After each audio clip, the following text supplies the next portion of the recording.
Hello, everyone, and welcome to the Stephen King Cast, one man's musings on the works of Stephen King. Each week, I will review one entry in the bibliography of Stephen King in the chronological order of publication. This month is special, however, as 1 week is simply not enough for the 1986 masterpiece, Stephen King's It. Last week, I analyzed Part 1 and the first interlude. This week, I'll continue examining the novel, providing running commentary and analysis on the chapters, beginning with Part 2, June 1958. Next week, tune in as I will examine the themes that are present in the novel, along with my final word on the characters and the Stephen Kingisms. And the following week, for week number 4, I will tackle the 1990 ABC TV miniseries. But today, we are continuing our running commentary. So Part 2, June 1958, Chapter 4, Ben Hanscom Takes a Fall. Now, just under 160 pages into the text, we are ready to truly dive in. The first 160 pages, which comprised of chapters 1 through 3 and the first interlude, made for an extended prologue, introducing the readers to the cast of characters with whom we will follow throughout the remainder of the book. With Section 2 informing us that it will take place in the summer of '58, which has been teased so deliciously by King, we know that we're ready to experience the horrors the adult characters ran away from their entire lives, and the reader can't help but feel a mix of excitement and dread turning each page to find out what occurred that fateful summer. Before we get to the horrors, King establishes a recognizable world we can all relate to: the last day of school. If this is King's ultimate story on childhood, then it's important that he truly captures this scene, and he does. More so, the choice to start that year with Ben is the only choice, really. I can't imagine this scene working with any other character. His absolute love of Bev is beyond well written, and the goo-goo eyes he gives her is knowingly comedic, on some level at least. But it's truthful, it's authentic, and it's recognizable. Furthermore, the reader is supposed to fall in love with Bev. What better way to do so than hitch a ride on that kind of crush that feels like it can kill you? Remember that this isn't just any last day of school. It's the last day of school. When they return to school fall, they won't be children anymore. Not really. When we begin to see the change within Ben, when he makes the decision to refuse to let Henry Bowers copy off him, a move that King describes as sophisticated, almost adult. Ben, of course, doesn't know that this is the summer of change. The change will continue with the horrific attack by the hands of Henry Bowers, whose bullying is elevated to a whole new level, and with the assault, Ben begins to be pushed out of the shallow end of the pool into the deeper waters of adulthood. So, in order for that to really take hold and really just be cemented as an awful moment in the book, the reason why it is as awful as it is because of the beautiful description of the last day of school. King writes, "September was a million years from today. The calendar might say something different, but what the calendar said was a lie. Summer would be much longer than the sum of its days, and it belonged to him. He felt as tall as the standpipe and as wide as the whole town." Now that's the best moment of childhood personified. It's better than birthdays, better than Christmas. And for that moment to be completely taken away from Ben at the hands and knife of Henry foreshadows the darkness that will soon come. Without that description, the attack wouldn't come across as a robbery as well, a robbery of his innocence and blissful summer free of care. Not that's completely free, mind you. In this section, on page 171, we get Stephen King's love letter to libraries. It's important to note that because it isn't just a wonderful description. With danger in the form of Henry and his crew lurking outside, the library is a safe haven for Ben. We need to feel that as well, because throughout the years we'll be spending a significant amount of time within its walls. King has to be able to make us feel the power of the library, because in this book it functions as a home base for our adult losers, the adult version of the barons. Within this section, King acknowledges the craft of haiku writing, a form of poetry imbued with secret power. The fact that the observation comes from the child's perspective only goes to support the ultimate statement that he's making about the magic of childhood. The section includes the introduction to the barons, with a 2-page description between 184 to 186. Like the library, the time spent on the description only supports the importance of these locations in the otherwise rotten city. Probably the most famous scene from this section is the assault on Ben at the hands of Henry. In previous rereads, the scene always popped out to me, but this time I couldn't help but focus on Ben's triumphant takedown of Henry and his escape to sending Henry flying and ultimately kicking him between the legs. It shows the bravery of Ben, willing to fight when he needs to, despite the odds being stacked against him. Here, King demonstrates the strength that he'll need to combat the apathy and evil of the town embodied by the clown. And the scene itself, the assault, is brutal. Like I said, when I think of the novel and I think of the attack, that's what I think of when I think of the H being carved on his belly. I remember the first time I read it, just how much that stood out. But now reading it, it's all about Ben standing up to that. Throughout this section, King teased that something had happened to Ben in January, and while hiding from the bullies, we get that flashback, which will be the first connective tissue between our losers, that each of them has experienced it and lived to tell about it. This, of course, raises the question of why. Were these children predestined to combat the creature? Does it on some level know this? Do they demonstrate some bravery throughout their childhood that's rewarded by the turtle? What happened to Ben that January is a vivid description of encountering the clown on a frozen late afternoon. It's so well written, so terrifying, and despite the fact that we know that Ben is going to make it out alive, the menace is so real I start to question if he actually lives at all. In fact, the scene of Pennywise standing on the ice with the balloons drifting against the wind and the stars beginning to come out overhead is such a well-realized scene that I feel like I'm in danger. And with this scene, King begins his tour of the classic Universal monsters that inspired and terrified him as a child, as the clown transforms into a mix between the clown and the mummy. With the flashback over, he has survived his encounter and graduates to a new level of hero. Now promoted, he meets his brotherhood, which marks the beginning of the Losers Club. Chapter 5. Stuttering Bill Beats the Devil.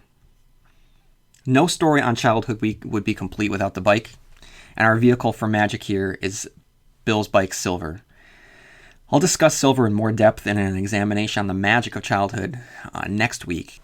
But in the meantime, it has to be noted that Silver is Bill's receptacle for the magic. Much in the same way Joe Hill used the bike as the literal vehicle for magic in his novel Nosferatu, which I reviewed here at the Stephen King cast in a bonus Christmas episode, so check it out if you've read Nosferatu.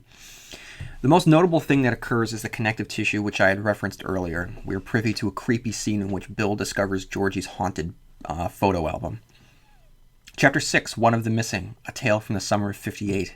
Depending on where your preference stands, this chapter is either an example of why this novel works so well, or why it's too long. With this chapter, we're presented with 7 pages of newspaper clippings about the reporting of Eddie Corcoran, and the 9 pages showing us exactly what had occurred with Eddie. As for the argument of whether this chapter is necessary in creating a rich tapestry, or whether it's too long, the answer is both. Personally, I believe the newspaper clippings add a little extra spice to the novel, break up the structure that we've grown accustomed to. The newspaper clippings tell all the story that we need. What follows, then, is rather unnecessary. Remember, we've already seen 2 characters die at the hands of the creature at this point. Yet another description of a child's murder immediately following the news around the murder is unnecessary, as the clippings already did the job. It's as if King, continuing his Universal Monster World Tour, really wanted to include a scene where the creature from the Black Lagoon killed somebody. We're then introduced to a young Mike and his encounter with it, who takes the form of Toho Studios' irradiated pteranodon, sometimes friend, sometimes foe of Godzilla, Rodan. Except it's not totally Rodan the way that the Universal monsters are closely resemble the classic monsters. This version of Rodan is a little bit different. Like Ben and Bill before him, Mike now has unknowingly entered an elite club of children who have encountered the beast and survived. Chapter 7, The Dam in the Barrens. This is an Eddie-centric episode, who despite not having yet appeared in his own flashback, feels very familiar to the reader because of his appearance in Bill's chapter. Eddie and Bill and Ben create the dam and are soon joined by Richie and Stan, who's making his first appearance since his suicide, and knowing his fate makes any scene with him hard to watch. Eddie takes a backseat to his own chapter, which is in service to the character. As expected with the introduction of Richie, we get a lot of information regarding the court jester, from his grades to his voices. With the construction of the dam, the characters literally stop the flow of Derry, foreshadowing their later damning of the evil. While together, King writes, they felt right together, They fitted neatly against each other's edges. The circle now is almost complete. With the construction of the dam, i.e. friendship, it should come as no surprise that Bill relates the tale of the haunted photo album, which in turn causes King to relate the story of Eddie's visits to the train yard, which result first with attempted molestation at the hands of a hobo, then an encounter with the clown who, rather than adopting the form of a classic monster, plays upon Eddie's fear of disease by shape-shifting into a rotting leper. By the end of this chapter, the boys relate their experiences to each other, except for Richie, who doesn't remember his, and Stan, who refuses to acknowledge that it happened at all. Chapter 8, Georgie's Room and the House on Neibolt Street. In this Richie-centric episode, we see the two sides to the character, the annoying jokester who doesn't know when to shut it off, and the loyal friend. We see Richie both take a proactive approach by suggesting they face the haunted photo album head-on, and then comforts Bill when he opens up about his guilt in the death of his brother. For the last 100 pages or so, King has been laying down the plot, establishing sequences in the past, getting our characters from point A to point B. But though plot is necessary, he never lets up on the character work, whether it be the friendly put-downs between them, the quiet inner reflections about life and their parents, or moments like this, when one friend helps another when he needs it. There's no clown, no mummy, no Rodan, Gillman, or a rotting leper, just one friend who lost a brother that's feeling unloved by his parents, and another friend who listens. Bill's situation here is as threatening, really, as any clown. The scene in George's room shows that it has not just the ability to shape its own appearance, but to shape reality as well. The fact that it can create moving pictures within the photo album and Bill's entering of the picture suggests that the threat they face is larger than if they were just confronting something that can take different forms. As Richie concludes with the section, a simple fact. It's a monster. Some kind of monster right here in Derry, and it's killing kids.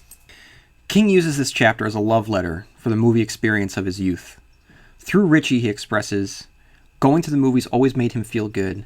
He loved that magic world, those magic dreams. It was in the movie theater in 1957 when King's life changed. Without that real-life moment, I might not be here to talk about this book. As for that moment and significance, I'm going to be getting that in next week's episode. Richie gathers what members of the gang he can to go to the movies, demonstrating that if Bill is the leader of the group, then Richie is very well the second in command. In fact, it's Richie that brings Bev into the fold, and unlike Bill or Ben, he doesn't have those kind of feelings for her. As King writes, he liked her because she was tough and had a really good sense of humor. Also, she usually had cigarettes. He liked her in short because she was a good guy. This relationship between the two is quiet but deep, and significant enough for King to revisit it in 11/22/63 in a great fanboy moment of his career, when the main character of that novel meets these two members of the Loser Club, in a scene that's written with such love from the writer, it stands out as a wonderful gift from King to his fans, as if saying, I know you love them, I know you miss them. I love and miss them too. So let's just pop in together just for a second and see how they're doing. And the scene is a beautiful moment in which it turns out that each is the other's first date. There's nothing romantic about it, but in the pages leading up to it, we see the chemistry between them. So the fact that they go on a date together, regardless of whether or not Ben is there with them, is a moment that stands out as an important life moment. And I'm glad that they were able to share it together. When they return to the Barrens, Richie has the sensation that they're being picked, chosen, drawn together. In a later episode next week, I'm going to explore the significance of this in regards to the Dark Tower. But now, let's just say that it speaks to the argument that I've made that King is a writer who believes that only when his characters can rely on each other can they overcome the monsters that populate his books. I'd say here, along with The Stand, is his greatest example of that concept.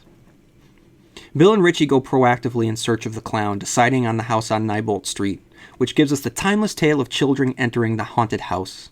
It's never called a haunted house. It doesn't have ghosts rattling its chains, but make no mistake, it's a haunted house. Actually, like the Marston house from Salem's Lot, the Overlook from The Shining, and the Black Hotel from The Talisman, it's an evil house, where reality bends to its dark will.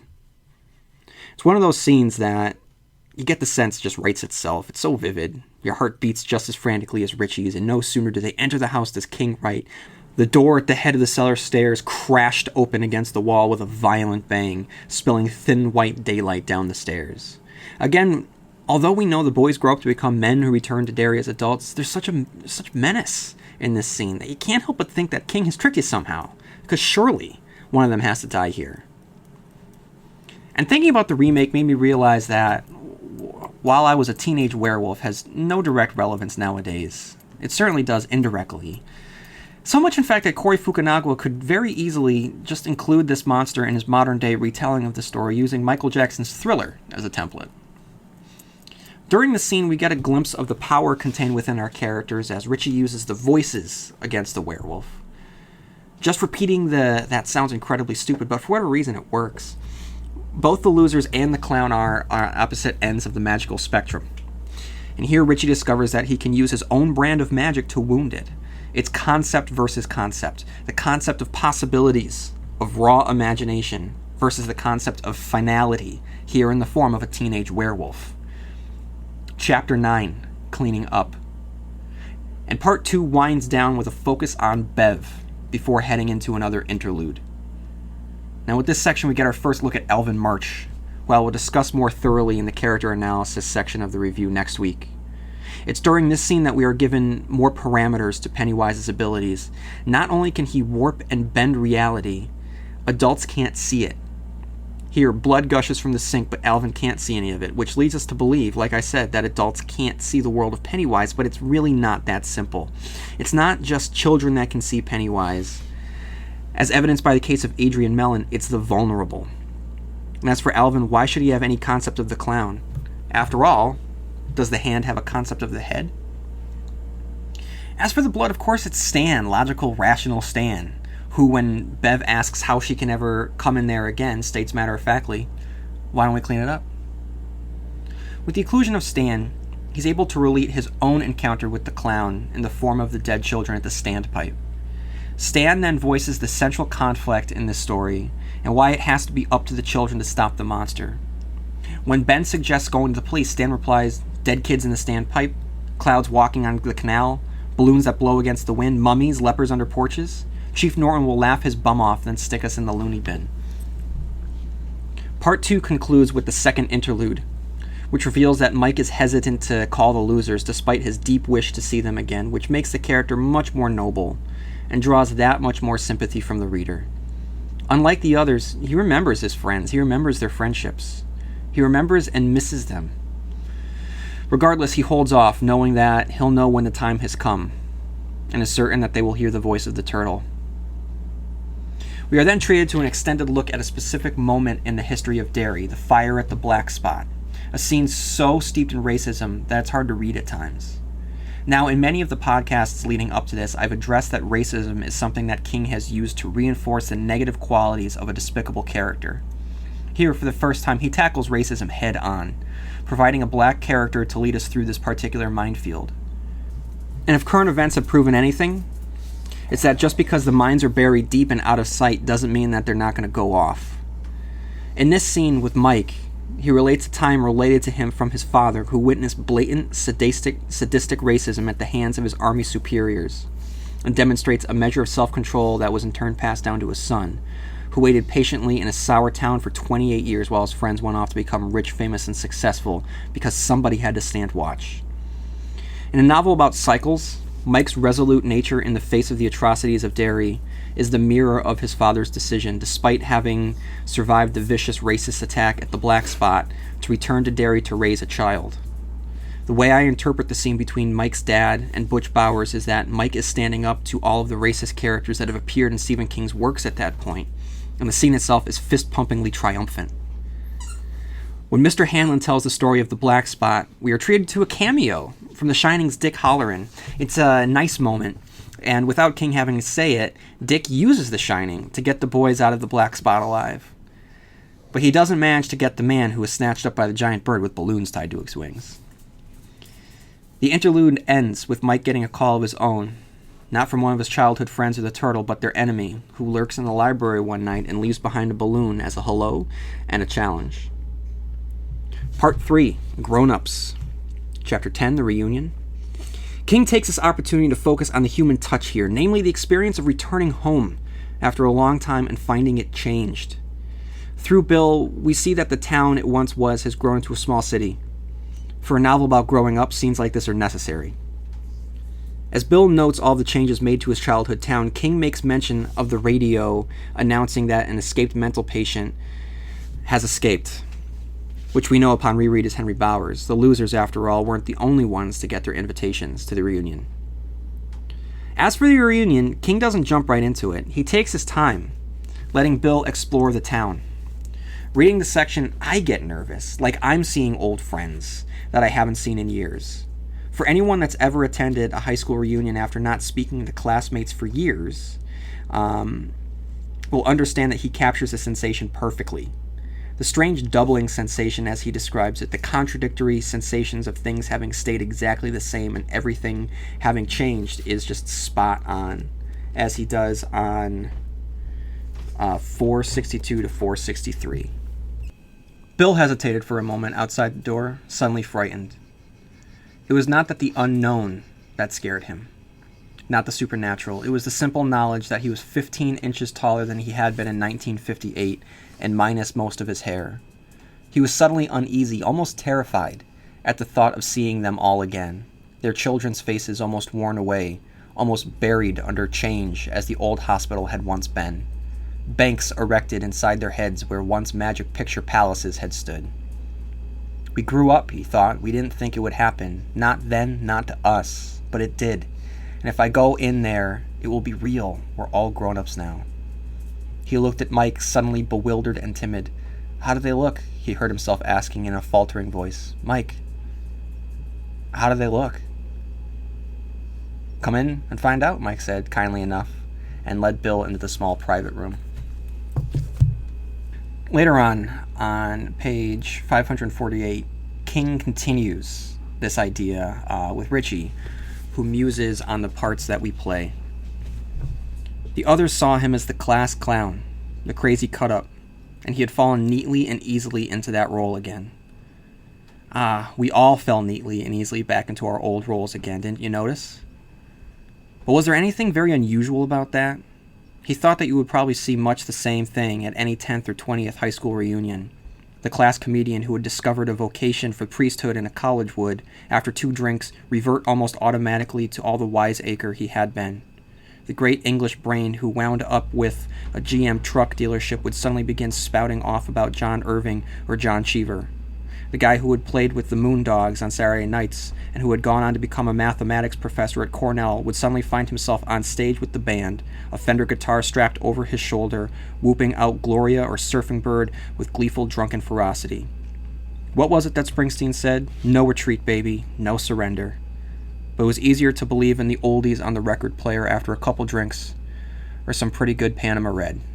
But Richie believed it was the reversion that was the hallucination, not the present life.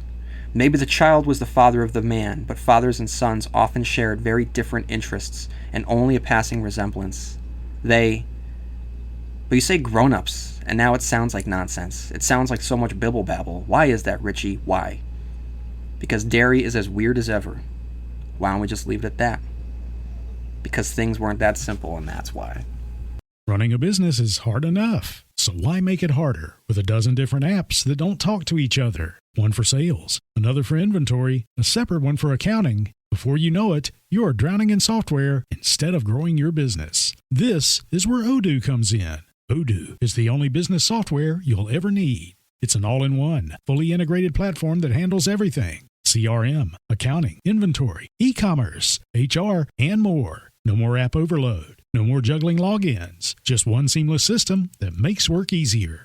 And the best part, Odoo replaces multiple expensive platforms for a fraction of the cost. It's built to grow with your business, whether you are just starting out or already scaling up. Plus, it's easy to use, customizable, and designed to streamline every process, so you can focus on what really matters, running your business. Thousands of businesses have made the switch, so why not you? Try Odoo for free at odoo.com. That's ODOO.com. During the reunion, Mike addresses the fact that the losers that left all became successful, and the relationship between it and the losers. It's clear that both the creature and the group have profoundly affected the other. The fact that none of them has had any children is discussed, which I'll address in a later episode, and They agree to fight the creature again despite the odds stacked against them. Mike suggests that the group split up and meet again in the library in the evening. From a logical standpoint, it's pretty dumb, but it's explained rather well, with the rationale of intuition telling him that it's the right thing to do, as if the voice of the turtle is speaking to them.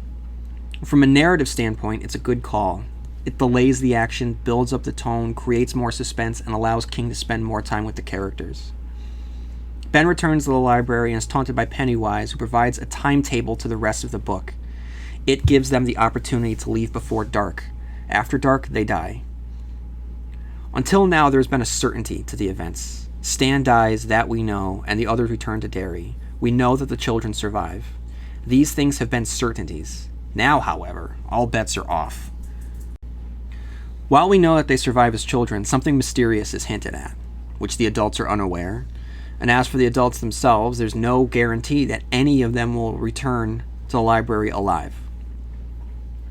Now that we're halfway through the book, King can begin his endgame, again teasing the spider reveal, this time with Eddie, as when lost in a daydream of summer baseball games, discovers a string-wrapped sphere, whose string trails off like a spider's web. Bev returns home, and King really hammers home the fairy tale quality of this novel with Mrs. Kirsch, the old woman persona that Pennywise adopts. Despite Bev being an adult, here she feels very much like a vulnerable child in the lair of the witch's house, unknowingly lured in to be buttered up and fattened for the oven.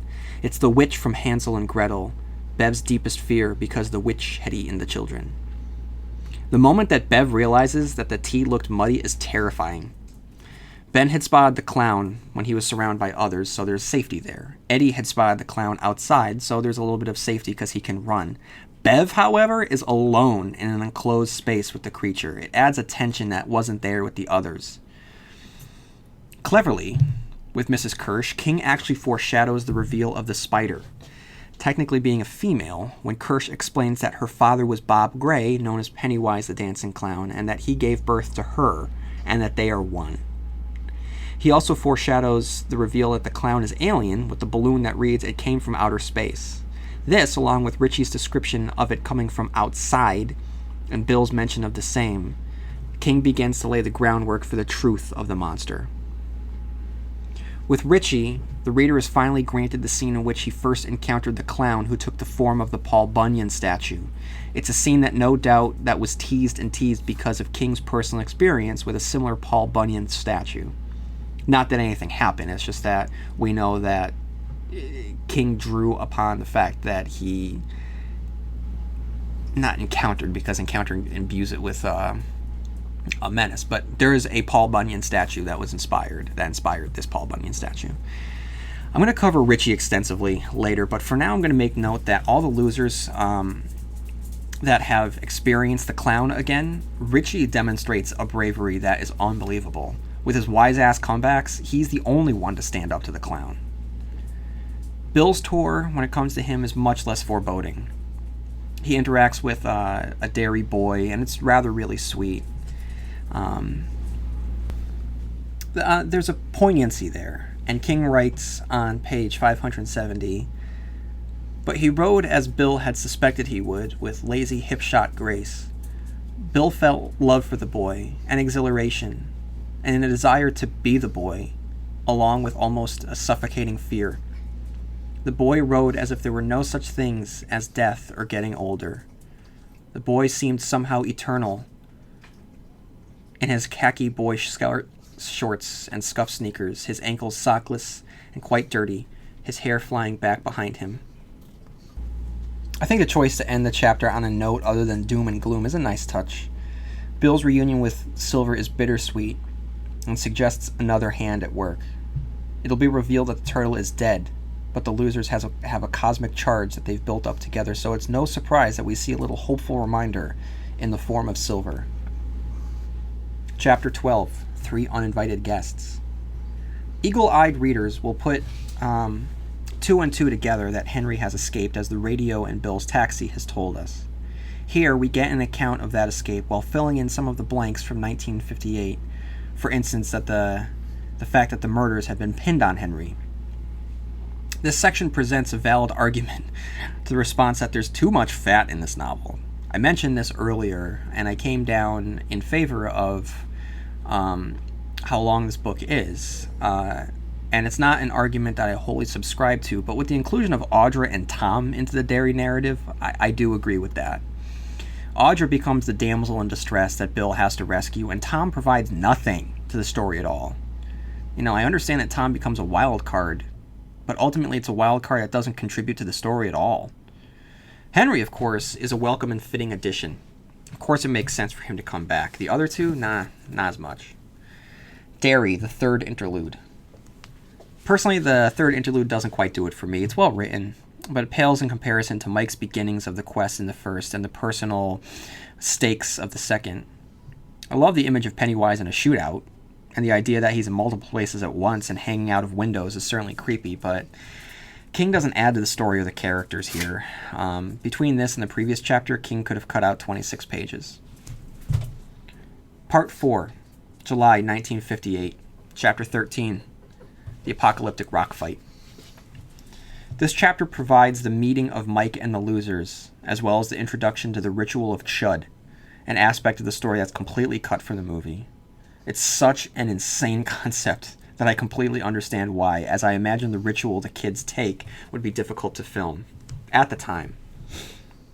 In the remake, I think, just from what I've seen from True Detective, and I keep talking about Corey Fukunaga being the director of True Detective, and I understand that he didn't create the show, he directed it. But what he was able to do, especially at the end when they're in Carcosa, and if you haven't seen it, make sure you go see it. There's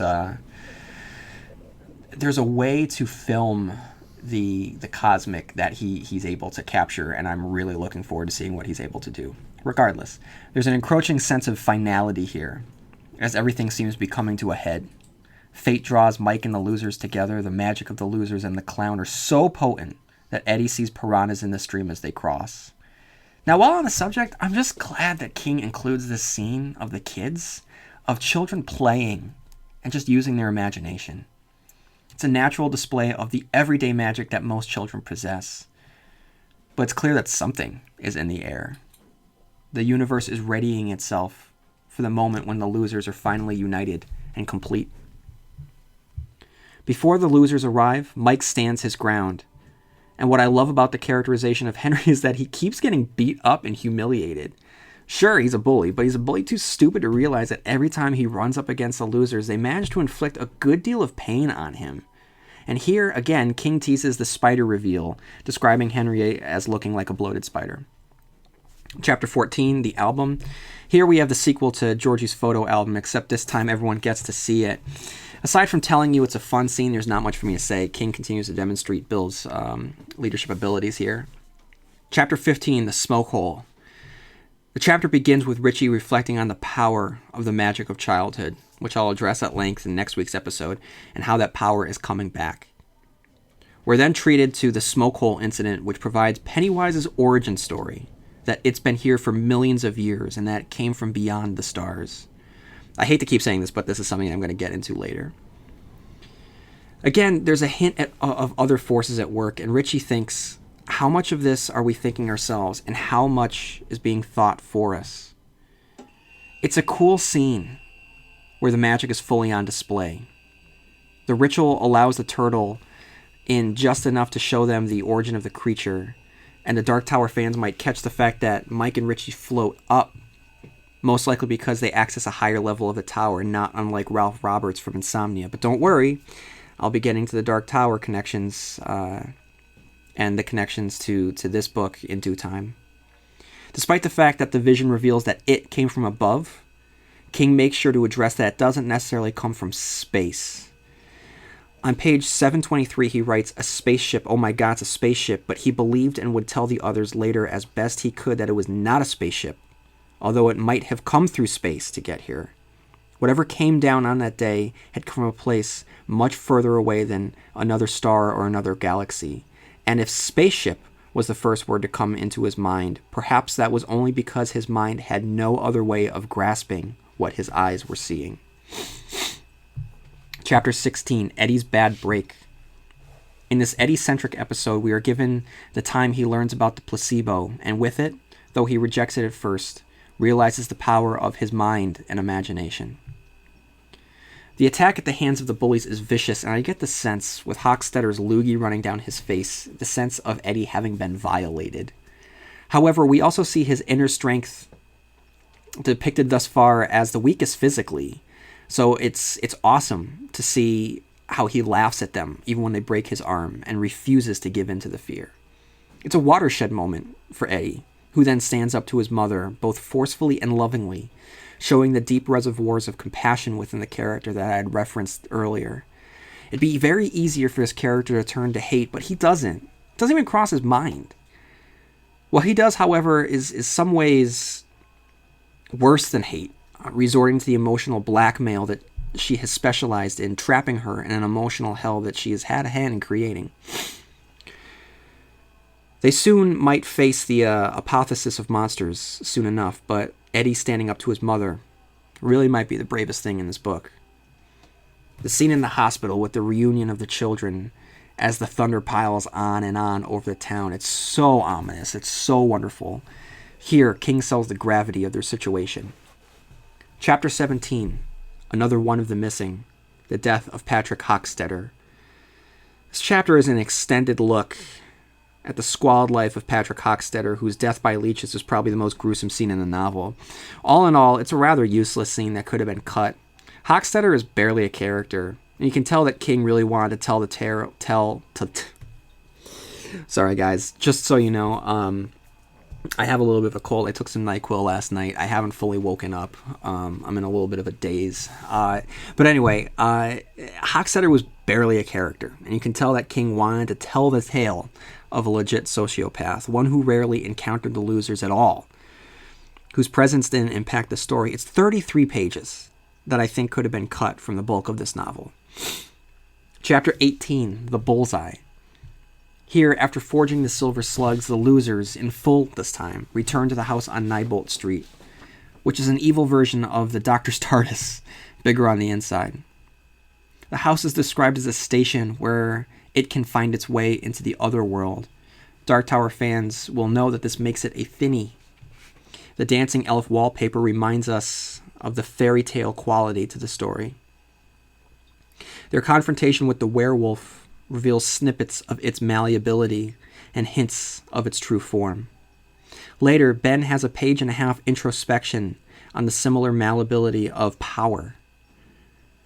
It had some real shape. He had nearly seen it. To see the shape was to see the secret. But was that also true of power?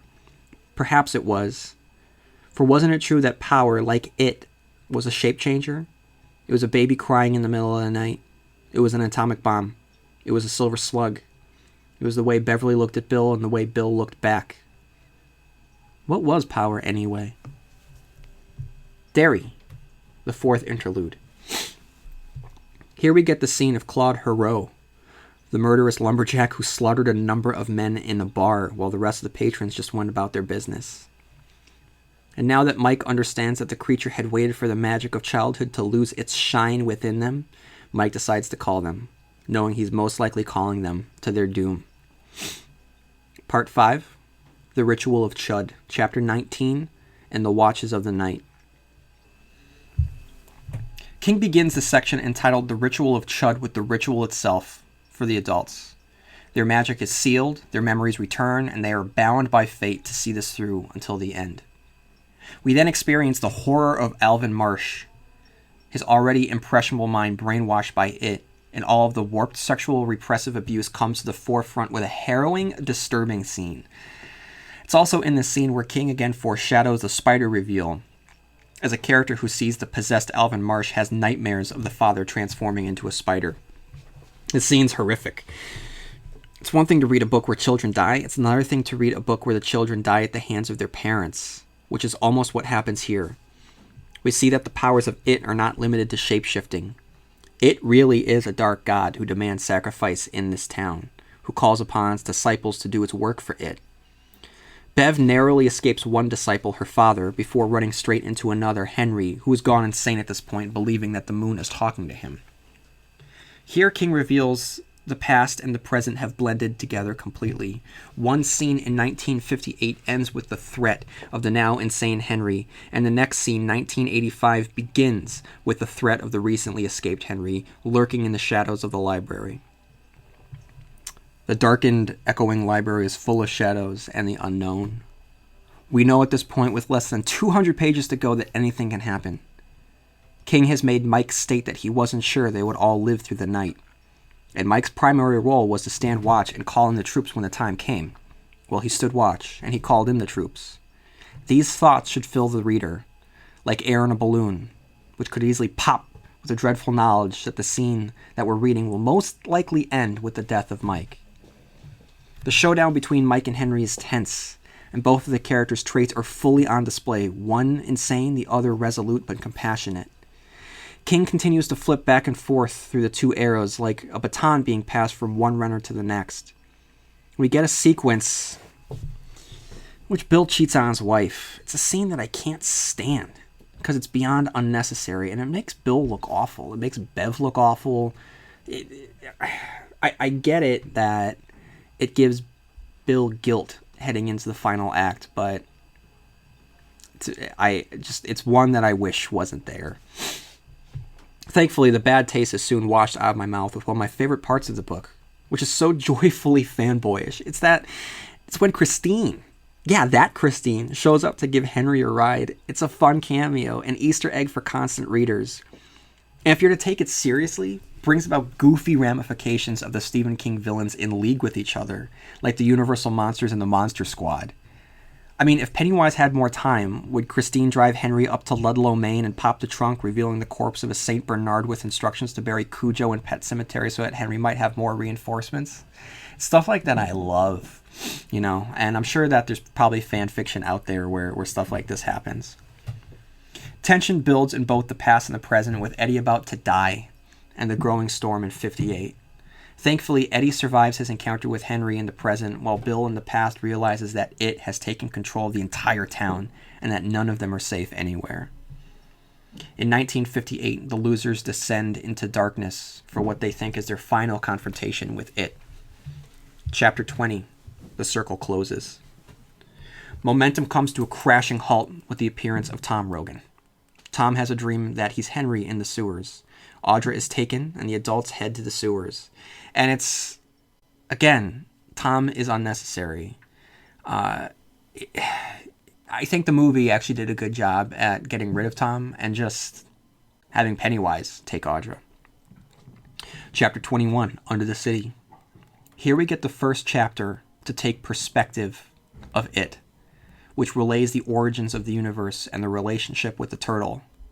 It mentions the macroverse outside this universe, and it's concern that's being opposed by something that it doesn't understand. In the present, it reveals that Audra's mind has been swallowed. As King writes, now the mind of the writer's wife was with it, in it, beyond the end of the macroverse, in the darkness beyond the turtle, in the outlands beyond all lands. She was in its eye, she was in its mind, she was in the deadlights.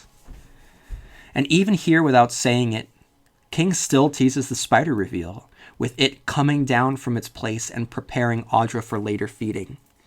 The reader is told that Audra is crisscrossed in silk and hanging.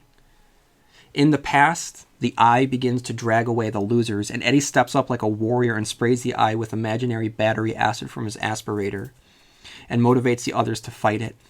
They beat it, and it returns as a bird, soon beaten by Stan.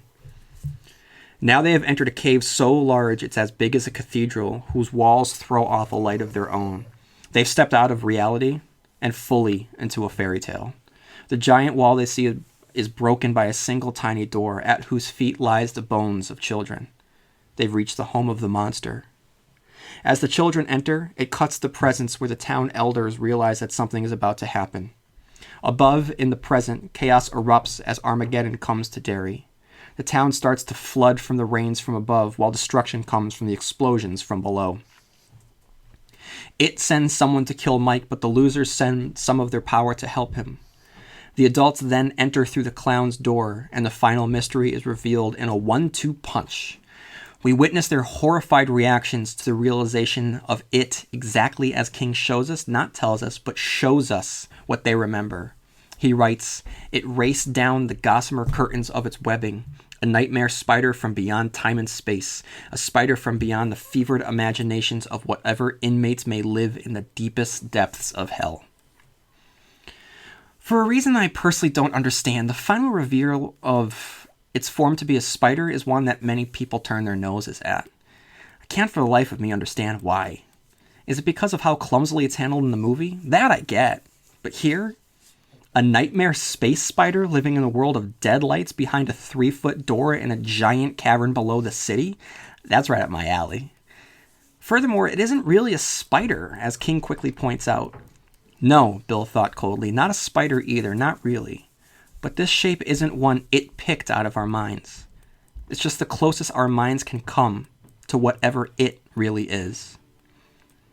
King goes on to describe that it was perhaps 15 feet high and as black as a moonless night. Each of its legs was as thick as a muscle builder's thigh. Its eyes were bright, malevolent rubies, bulging from sockets filled with some dripping chromium-colored fluid. Its jagged mandibles opened and closed, dripping ribbons of foam. Frozen in an ecstasy of horror, tottering on the brink of utter lunacy, Ben observed with an eye of the storm calm that this foam was alive. It struck the stinking stone-flagged floor and then began to writhe away into the cracks like protozoa. He goes on to write, but it's almost something else. There's some final shape, one that I can almost see, the way that you might see the shape of a man moving behind a movie screen while the show is on. Some other shape, but I don't want to see it. Please, God, don't let me see it. So there you are. It's not really a spider. It's something beyond what our minds can comprehend. And the reveal is a love letter here to H.P. Lovecraft, whose elder ones resemble the spirit of the spider. In his works, Lovecraft wrote of people being driven to madness by things that existed beyond time and space. We learn that it is pregnant, so the loser's mission isn't just to enact revenge on the creature and stop the cycle for good, but to prevent the spread of misery across the world. If it is representative of a spider, then think of how many spiders burst forth from an egg sac. Think of how powerful one of these things is, what it's done to just one town. If the spawn survived, they'd wrap the planet in webs of misery and despair. Then this is where the novel gets weird. Bill enters the void of its mind and is hurled across the cosmos where he meets the turtle, who isn't some wise god, but an apologetic Alzheimer's patient who admits to only creating the universe because he had a bellyache. Bill gets the sense that there existed something even more eternal than the turtle and the spider, some other whose power dwarfed even theirs. I've read this book 6 or 7 times now, like I've said, and I still have to stop and make sense of what I'm reading. Bill simultaneously rushes away from and towards to the spider, away from its physical body and dairy, and towards its true self in the macroverse. And despite the heavy cosmic nature to this section, he grounds it in reality by writing, "To pass beyond communication was to pass beyond salvation." He understood that much from the way his parents had behaved towards him after George had died. It was the only lesson the refrigerator coldness had to teach him. Even here, King brings it back to the heart of the story, of this one boy's grief and loss. In this moment, he pours all of his belief into an attack against the spider and wins the ritual of Chud. As an adult, Bill's about to be flung into the deadlights, which exist behind a giant cosmic cage, but is saved by Richie, who enters the ritual of Chud and pretty much saves the day. I'll discuss Richie's importance in a later episode, but for now, I'll say that despite having read this half a dozen times, I did not remember Richie being the hero of the story. But even his scene-stealing moment is stolen from him by Eddie, the weakest of the bunch physically, who displays the greatest amount of strength and bravery. After vanquishing their childhood bully, he rams his fist down the spider's gullet and sprays it full of acid. Unfortunately, his kind of bravery will cost him his life, and King ends the scene with such a poignant goodbye to Eddie. When we get to a scene that we get a scene, I can't even talk around it right now. I can't believe it. I can't believe that it made it to print. If you read the book, you know what I'm talking about. It is. I'll discuss my final thoughts on this next week when I talk about Bev. Anyway, Richie and Bill, best friends, ultimately defeat the spider who promises them long life and power. Makes you wonder if it had granted such things to others before. After its defeat, they emerge from the ruined dairy. In a scene that I remember almost bringing me to tears when I first read it, Bev catches a glimpse of their reflection in the window, a reflection that included Stan and Eddie. King concludes his novel with Bill, alternating between past and present. The last magic of childhood is enough to resurrect Audra and give him the rest of their lives together. And King ends the novel fully, with probably his greatest ending that I've ever read of his, one that serves the characters, the plot, and the themes. He writes, "He thinks that it's good to be a child, but it's also good to be a grown-up and be able to consider the mystery of childhood, its beliefs and desires. I'll write about all of this one day," he thinks, and knows that it's just a dawn thought, an after-dreaming thought. But it's nice to think so for a while in the morning's clean silence, to think that childhood has its own sweet secrets and confirms mortality, and that mortality defines all courage and love. To think that what has looked forward must also look back, and that each life makes its own imitation of immortality, a wheel.